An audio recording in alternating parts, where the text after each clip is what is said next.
The Colosseum, a vast, awe-inspiring arena built to showcase the power of Rome, a symbol of control. I don't think we really appreciate just how incredibly intelligent and complex a structure it is and what it means. To celebrate its construction, 100 days of games are staged, with thousands of gladiators fighting for glory. Really get as much of the excitement pulsing through the crowd as possible. But these games feature more than just gladiators. The arena also hosts a different kind of warrior, beast hunters. Dramatic, exciting encounter with exotic beasts they've never seen before. Champions who stalk and slay ferocious animals for the crowd's amazement. And the most famous of them all, Carpophorus, a beast fighter from North Africa whose battles with deadly predators will capture the imagination of Rome.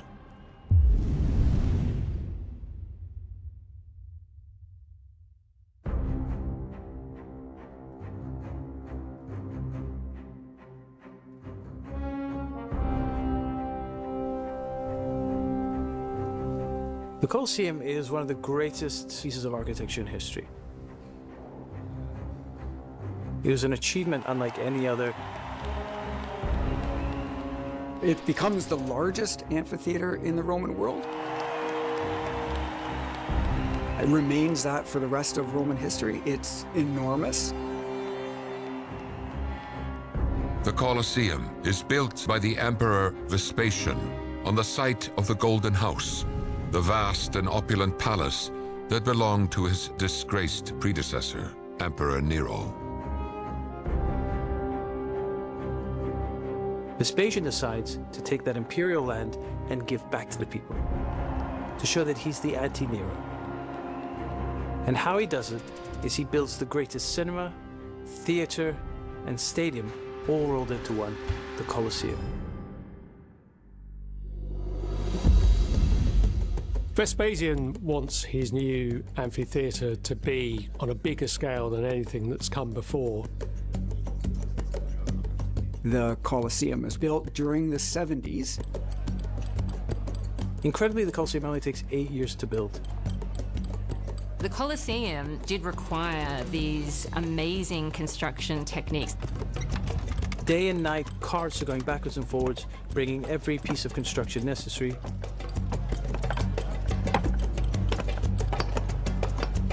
There are probably a number of different groups involved in the building projects in Rome. Emperors wanting to make sure that the people of Rome have wages. Local people, local tradesmen, local builders. Then you would have skilled people involved in the design, architecturally. The labour certainly came from the enslaved population.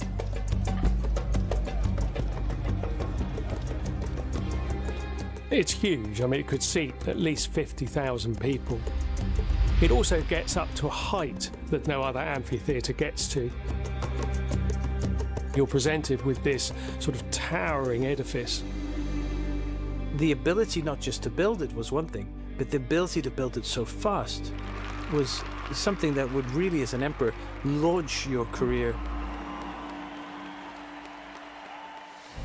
This is no temporary structure.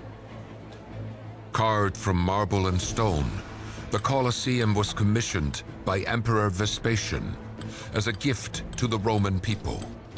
A bold statement from a new dynasty, the Flavians. It stands as a symbol of Roman power. You have the engineering, which is unbelievable, but you also have the importance behind it. On one aspect, you've got the greatest political stage that's ever existed. A way for the emperor, the top of the food chain, to come in contact with the common people. It was a way to gain an audience. How else did you get 55,000 people to give you your attention, if not to build a structure like the Colosseum? But also on the other side, it gave the people a chance to talk with the emperor, to interact with the emperor. You were coming into contact with the most important person in the known world at that time.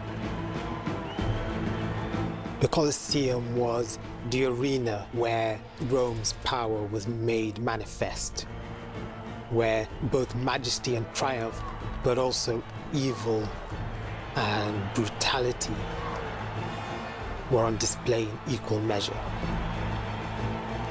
It was politics, it was theatre, it was mythology, just rolled into one incredible structure. I don't think we really appreciate just how incredibly intelligent and complex a structure it is and what it means. The Colosseum is completed in 80 CE, a triumph of engineering, speed, and imperial ambition. But Emperor Vespasian dies before it is unveiled. It is left to his son Titus to oversee its inauguration. And as a new emperor, he has to throw a spectacle that will win the hearts of the Roman people. In order to celebrate the completion of the Colosseum, which was the grandest amphitheatre that would ever be built, the Emperor Titus threw the most elaborate games that Rome had ever seen. 100 days of games. Titus's games are unprecedented. 100 days of games is really on such a large scale. Emperors have thrown big events before. This to be focused in particular on one space, on the arena, that's something that Titus really takes hold of and runs with. It's of a completely different order than anything has happened before. Months of intense preparation must have unfolded before the games commence. Countless workers and performers mobilize. The scale and cost is immense. Rome has never seen a stage like this. Can Titus deliver games worthy of the greatest amphitheater ever built? Thousands of gladiators are primed for battle, but another spectacle is about to steal the show. Part of the spectacles that Romans liked to watch, it wasn't just the gladiators that they came to see. They also enjoyed seeing the beast hunts and the beast fighters. These beast fighters are known as venatores. It was too much of a risk to put a gladiator fighting against a wild beast because, of course, the beast is unpredictable. The venatores were a perfect example of the professional hunter, who were from parts of the provinces, usually people who were local to where the animals were from, who'd grown up with the animals, who knew how to approach them, but also how to bait them, how to get them into a good fight, and how to dispatch them in a way without making a risk to their lives.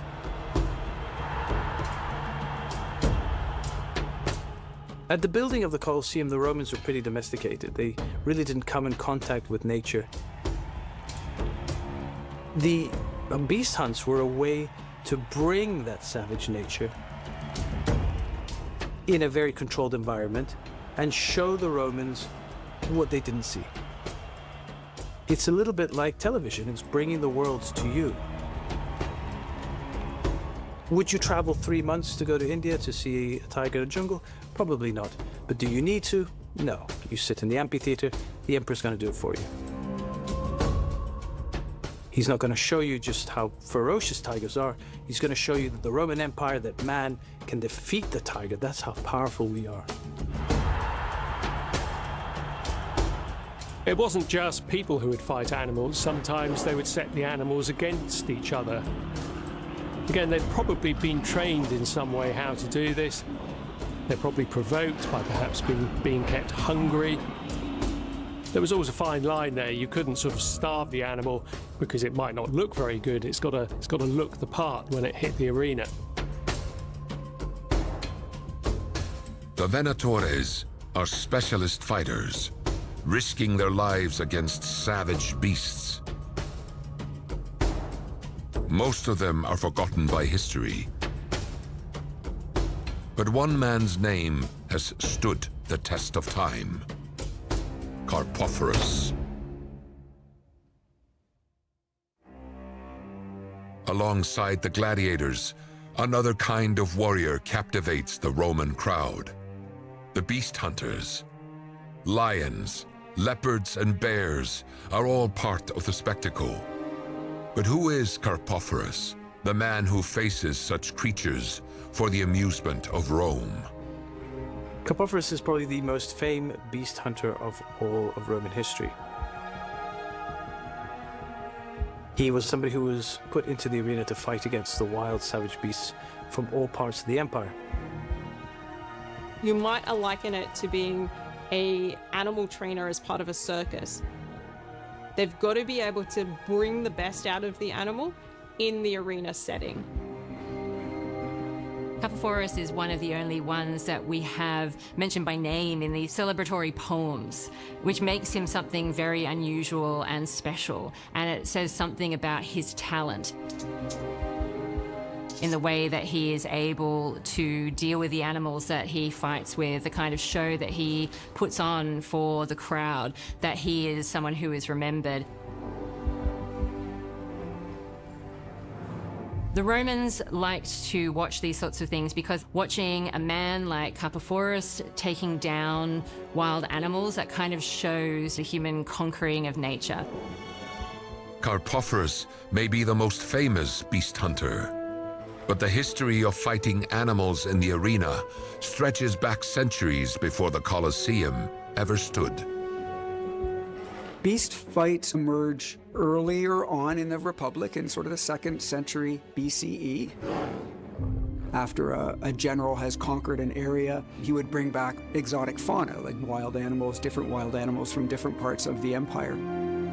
But it's not until the time of Augustus and then after into the 1st century CE and beyond, wild beast hunts and spectacles become part of this regular show.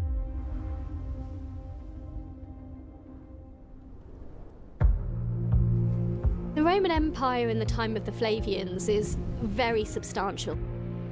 By this time, the Romans have conquered essentially the Mediterranean. In the east, they've gone as far as Judea and Syria. And then in the west, they've gone as far as Britain. And then south, they've also gone into North Africa.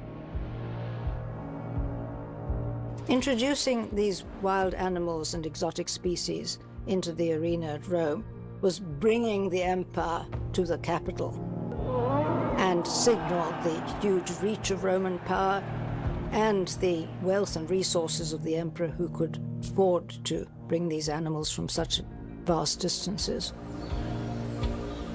To supply animals for the arena, the Roman Empire launches extensive hunting expeditions across its territories. Exotic beasts are dragged back to the Colosseum for slaughter and spectacle. The North African province of Numidia is an especially abundant region. In the Roman imagination, Numidia was a land rich with resources, full of biodiversity. It's these big cats that are the real kind of high point that the Romans really love to see. The kind of animal that you get in North Africa and not in mainland Europe. They're the most terrifying, ferocious, exciting animals to watch in the amphitheatre. Getting the beasts to Rome is a massive operation. The more foreign these animals are, the better the spectacle is going to be for the crowd, the more you can ask for the animals. It was so important to the emperors to be able to source animals for their hunts in the capital city that they used the army to carry this out. And it's a difficult, dangerous job. And they would use traps and baits and anything they could to try and lure the animals in and then capture them and ship them over to Rome. You would have different groups of hunters, some who would be looking to get cubs from leopards, for example. There they would distract the mother, try and grab the cubs and then ride off, and they even describe how if you were being pursued by the mother, you would throw one cub back to distract the mother again, then you could escape with all the other cubs that you'd stolen. In time, Rome discovers that often the most effective way to capture wild beasts is to enlist local hunters, men like Carpophorus. Numidians were renowned for their courage and martial excellence. There was obviously a skilled knowledge base amongst the local indigenous people, aware of the landscape, aware of where these beasts were, how to capture them.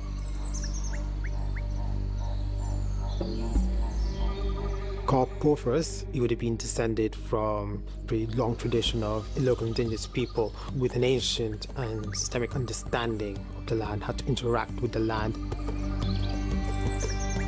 And of course, for an imperial power like Rome, that knowledge base is obviously vital in capturing beasts. The locals would have known how to catch them and how to deal with them in such a way that they didn't actually damage them. Because if you want to have them preserved alive for the arena, they've got to be in good shape. And then they would transport them from North Africa back to Rome to take part in these games. Like the beasts he helped capture, Carpophorus is enslaved by Rome. Likely held captive alongside the animals, he endures a brutal sea journey north. Aboard the ship, he is forced to work, cleaning pens, feeding predators with the carcasses of the dead. His life now belongs to the Empire.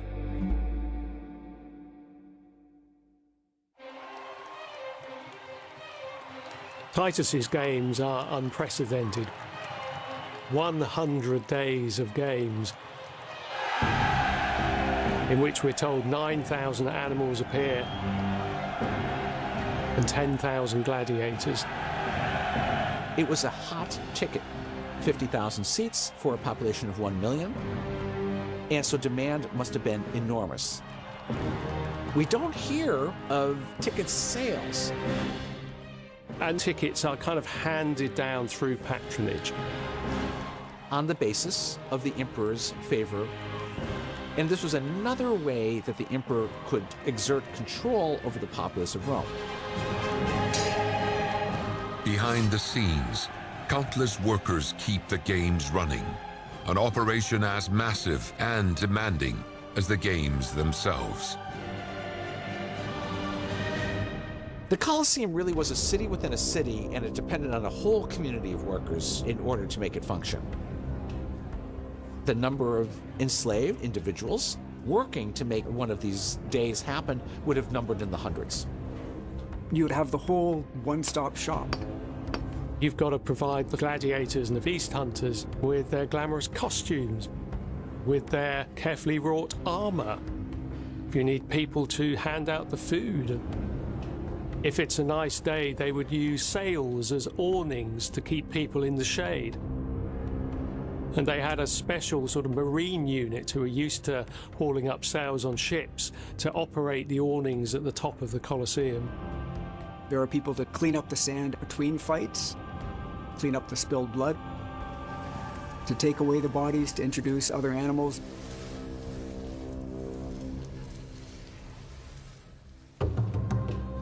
Enslavement and animal exploitation were the engines of Roman Empire. The Romans brought people and other beings to Rome for their own uses, for exploitation. These enslavers always had a keen eye out for who was most suited for what task. When it came to individuals who were strong, who were charismatic, that those folks might especially be marked out for service.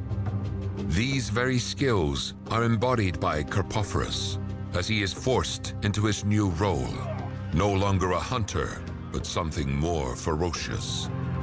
Once he's captured and taken to Rome, Carpophorus would have been a stage name given to him by his handler. He becomes Carpophorus, the beast hunter, the man who will delight and entertain baying spectators. In Rome, beast hunters like Carpophorus are sent to a ludus bestiarium, a specialized school where fighters are trained to battle wild animals, not men. This would be where Carpophorus would have trained.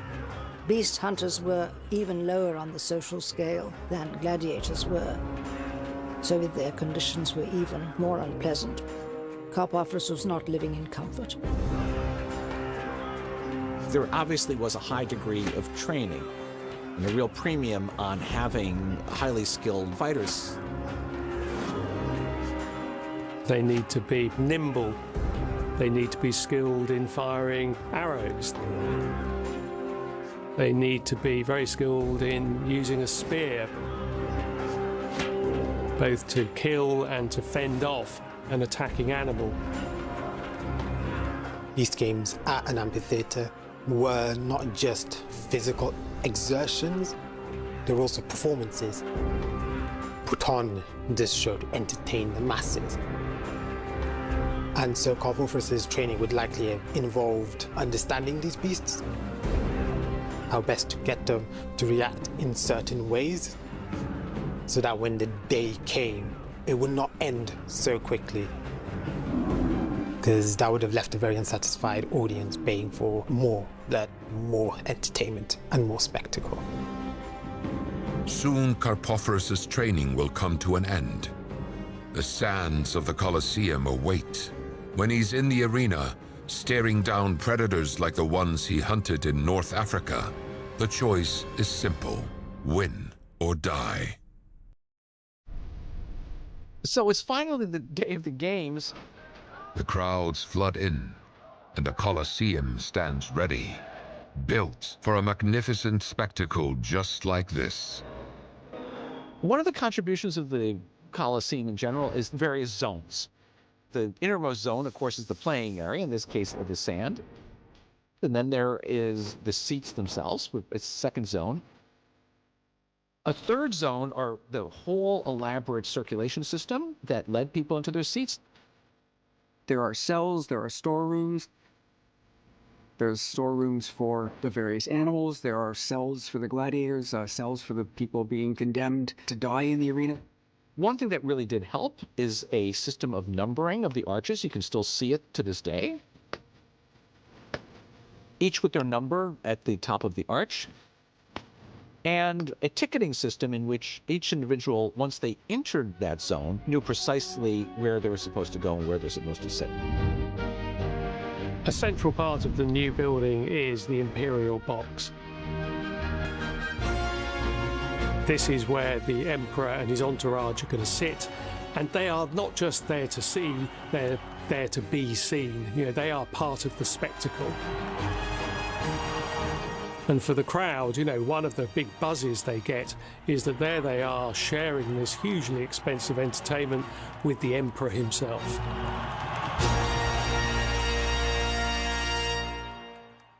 Location was everything in the Roman amphitheater. Clearly, also, anyone who was in the box, or the closer you were to the emperor's presence, the higher your own status was.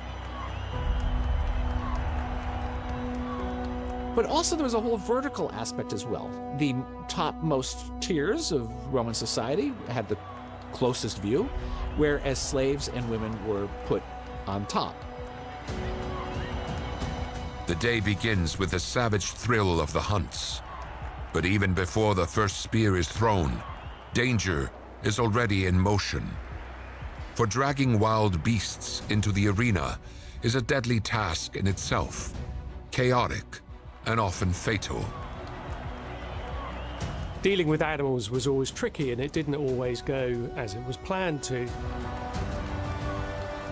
There was no sort of concern with safety. Certainly not for the people who were participating. There was some concern about animals getting up into the crowd, and they did actually use rollers that meant that the animals would not be able to climb up into the crowd and cause mayhem.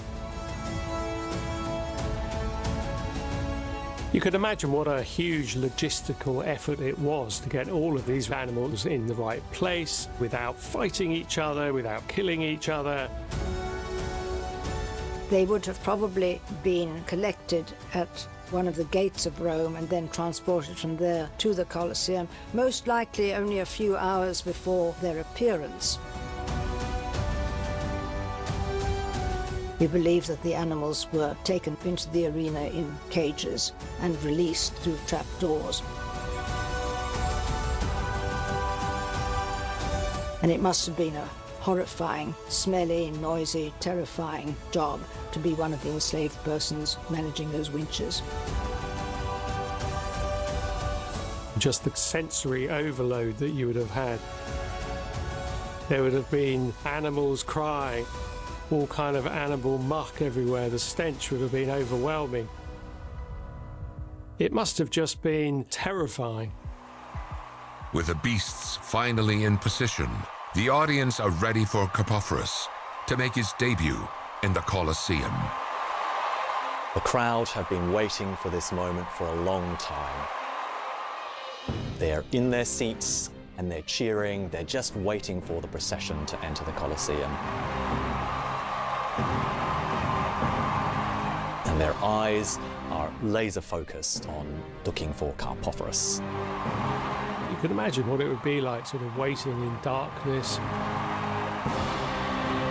hear all the noise and the shouts of the crowd, and then to appear in front of 50,000 screaming Romans.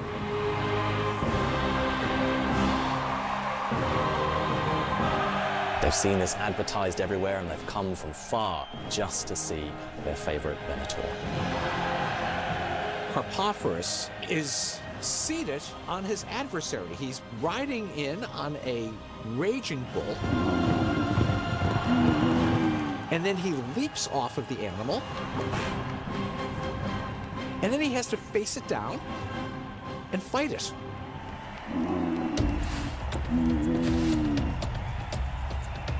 That skill set of the person who has to bring those beasts together to produce that spectacle is able to whip that animal up into a kind of frenzy.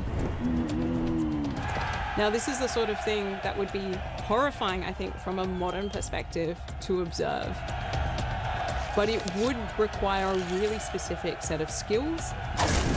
Part of Carpophorus' training would have likely been an attempt to try and extend the event as much as possible, to try and really get as much of the excitement pulsing through the crowd as possible.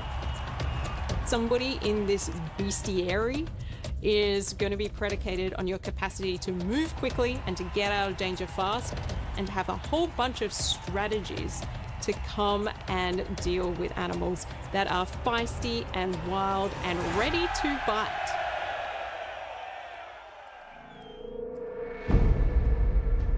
With skill, Carpophorus slays the beast he's pitted against. A spectacle that sends the crowds into a frenzy. Yet the 100 days of games are far from over, and there is much more brutality ahead.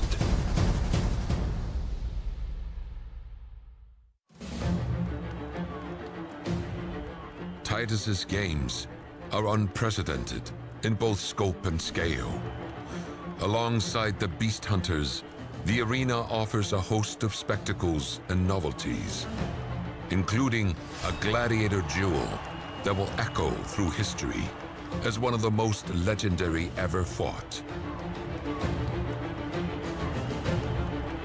So the highlight of Titus's first day is this big fight between Priscus and Verus. Priscus means something like the sort of primeval one. Verus means the truth. You know, these were stage names, and they were both well-known gladiators. And they fight, and they fight, and they fight, and it goes on and on. So much so that they have to have rest breaks, and they're even given refreshments because they're so tired. But in the end, neither of them is able to win. And they both simultaneously raise their finger and ask for mercy.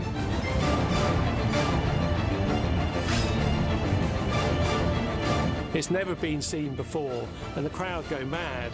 And of course, Titus plays up for this by freeing both of them. And this is a sign of, you know, what a good, generous emperor he's going to be.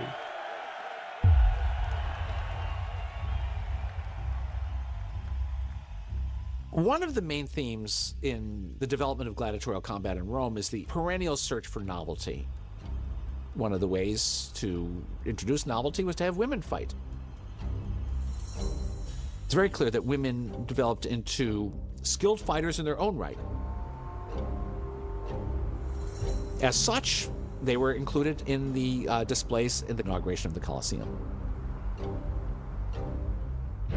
It's possible that, like other female fighters, they were dressed as mythical figures, as gods or heroes, as a way to increase the excitement of the crowd. But they fought, and they often fought each other or acted as beast hunters. We do know of one pair of named female gladiators. We have a stone from southwest Turkey which shows two females in combat stance facing each other. And their names are Amazon and Achillea. So there we have this symbol of strength, this symbol of youth and courage.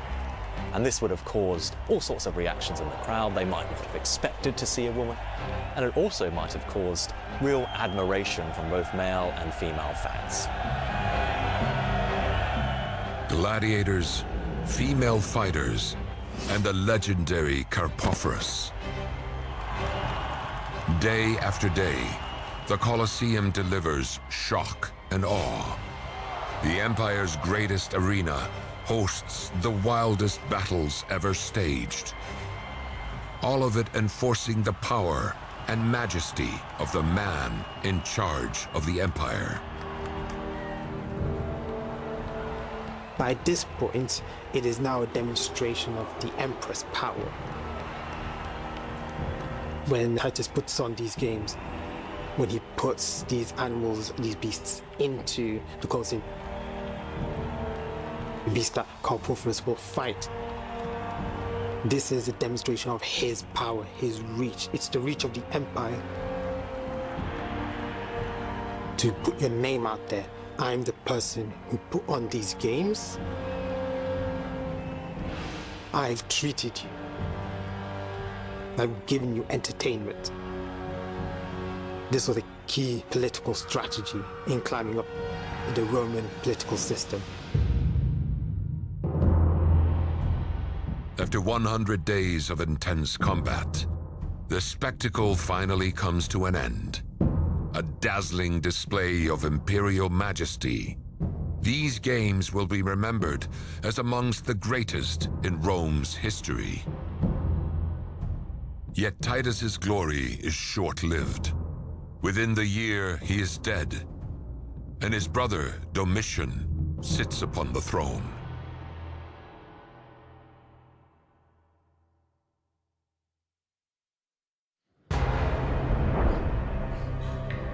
'81 CE.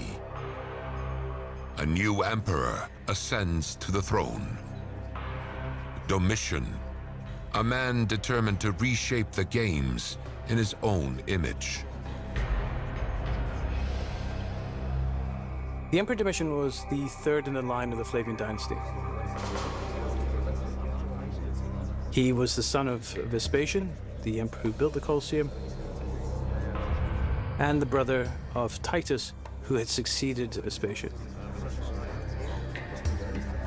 He is not as successful as Titus as emperor.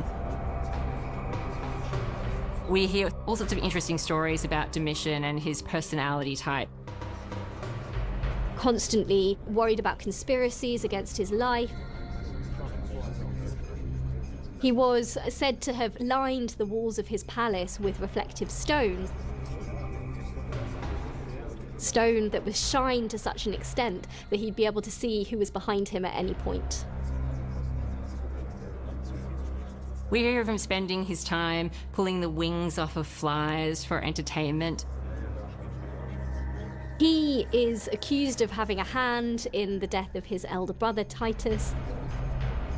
And he pushes the boundaries of power, which are constantly being pushed by emperors, but one step further.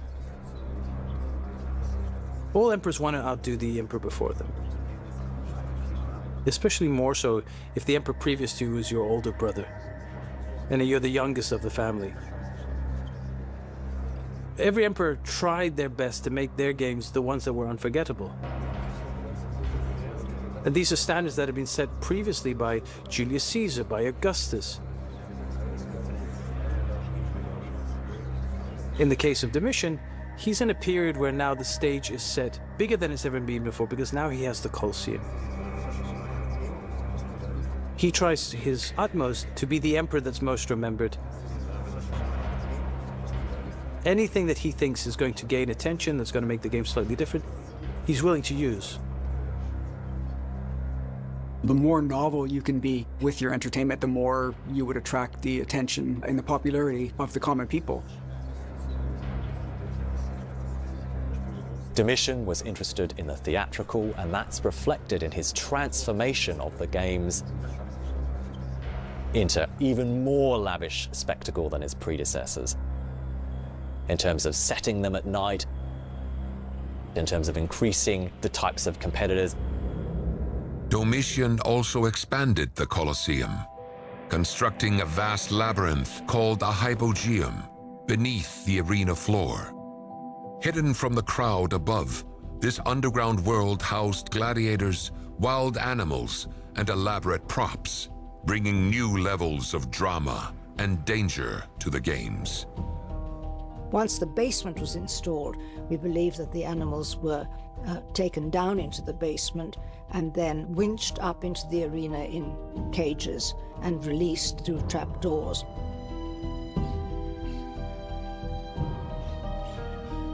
All about competing for status, outdoing your rivals. These new additions all fed into the emperor's personal passion for the games. Like many emperors, Domitian did not make a secret of his preferences when it came to sport, and he was a strong proponent of the type of fighter known as a murmillo. So fierce was Domitian's obsession that a brutal reprisal was in store for a man who voiced his love for another fighting style. This enraged Domitian to such an extent that he had the perpetrator ripped to shreds by dogs with a plaque around his neck advertising that he was a fan of the Thracian style of fighting. And this really shows Domitian's vindictive and perverse nature pretty clearly to us. Determined to build his own legacy, Domitian drives the games to new extremes. Carpophorus is called to return to the Colosseum. Beasts from the farthest reaches of the empire await. Victory is not assured, nor is survival.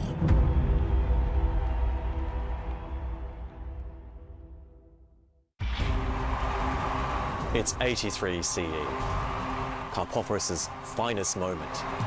This is when he will fight 20 animals in the arena. The crowd have been waiting forever, and he is full of anticipation. Carpophorus enters the arena. He looks spectacular. The crowd roars. He waits in anticipation for his first opponent.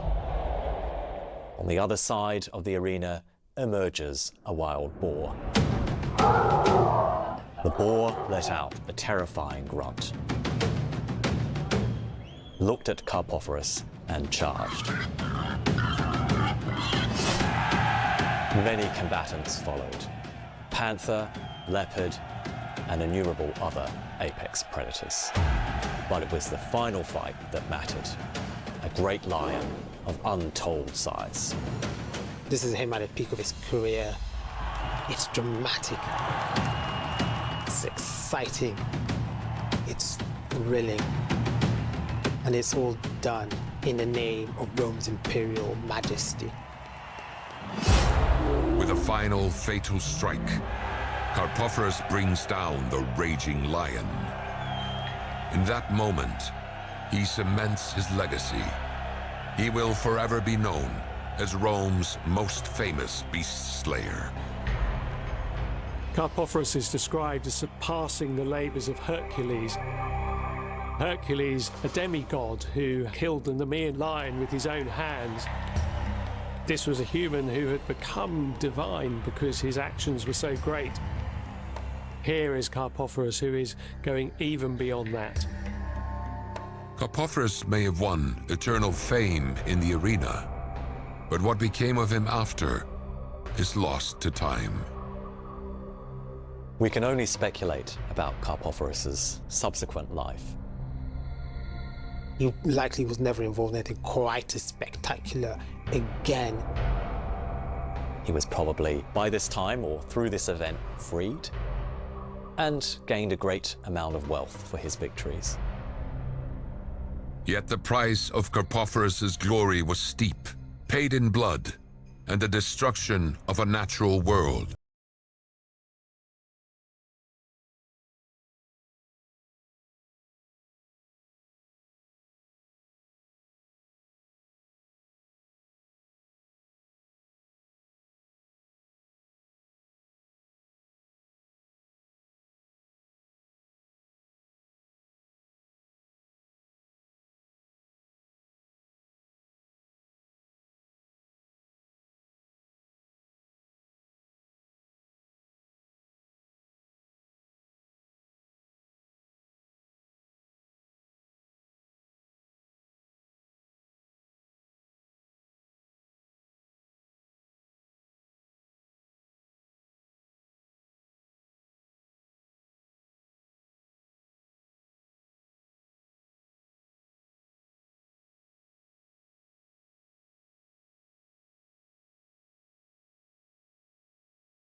Is one of the most iconic buildings of the Roman Empire.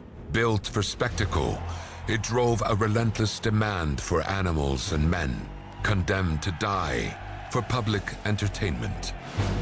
Most of their names will never be known, but some became legends. Carpophorus was one of them, the famed beast hunter of ancient Rome.